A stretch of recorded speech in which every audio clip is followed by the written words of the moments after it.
Hello and welcome to this afternoon's special, Escaping Obscurity. I'm your host, Dr. Will. Well, I'm sure you've all heard in the news recently about the leader scandal, and today we're going to get down to the root of the problem. But first, let's learn about our guest, Edmund Gloucester.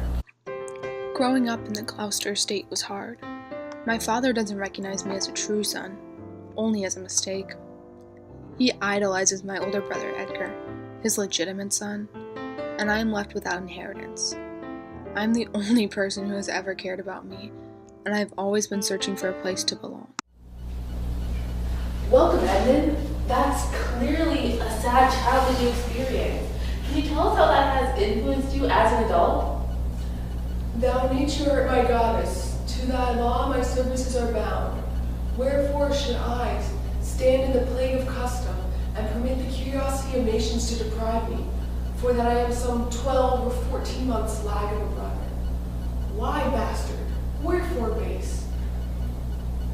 As when my dimensions are as well compact, my mind is generous, and my shape is true, as honest man's issue.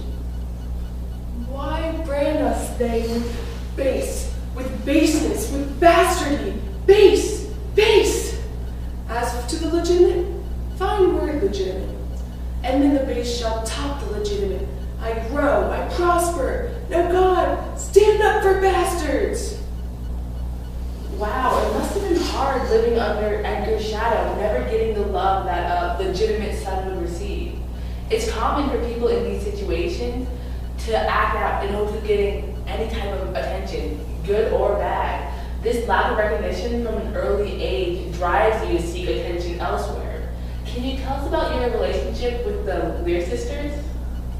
To both these sisters I have sworn my love, each jealous of the other, as the stung are of the adder. Which of them shall I take? Both? One? Or neither? Neither can be enjoyed if both remain alive. To take the widow exasperates, makes mad her sister Goneril. And hardly shall I carry out my side, her husband being alive.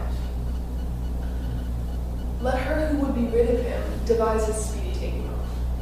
So you went from being an unwanted son to having the love and devotion of these two women. That's quite a change from what you're used to.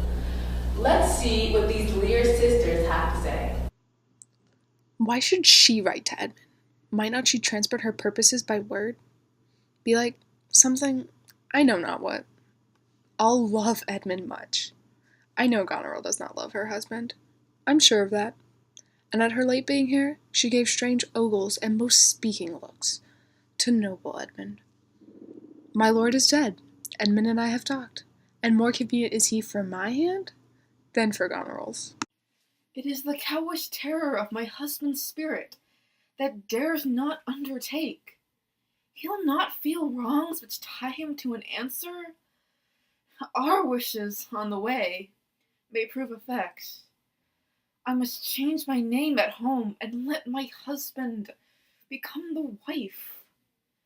Edmund, ere long you are like to hear a mistress command.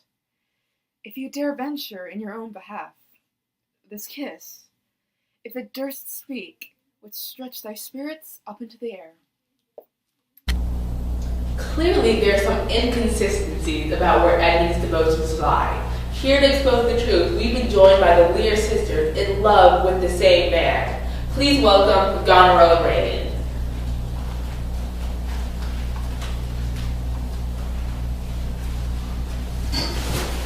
So, Reagan, why do you think you deserve Edmund's devotions over your sister?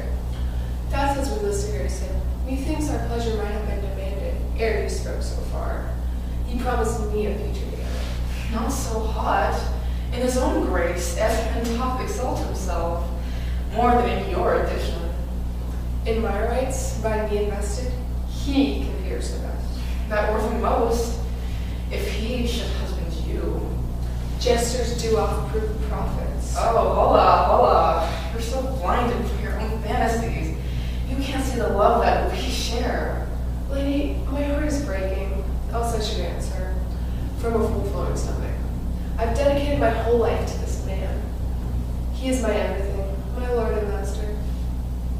Mean you to enjoy him? When you're claim fair, sister, I'm barred in the interest of my life. 'Tis I that am bound to Edmund, and I, his soulmate, contradict your bands. If you will marry, make love to your husband. You are already spoken for. Thank you, ladies, for that emotional debate. We look forward to seeing Goneril and Reagan again. Welcome back, Edmund. So, Edmund, you were watching all of that from behind the scenes, and how did that make you feel? These two women fighting for your affection.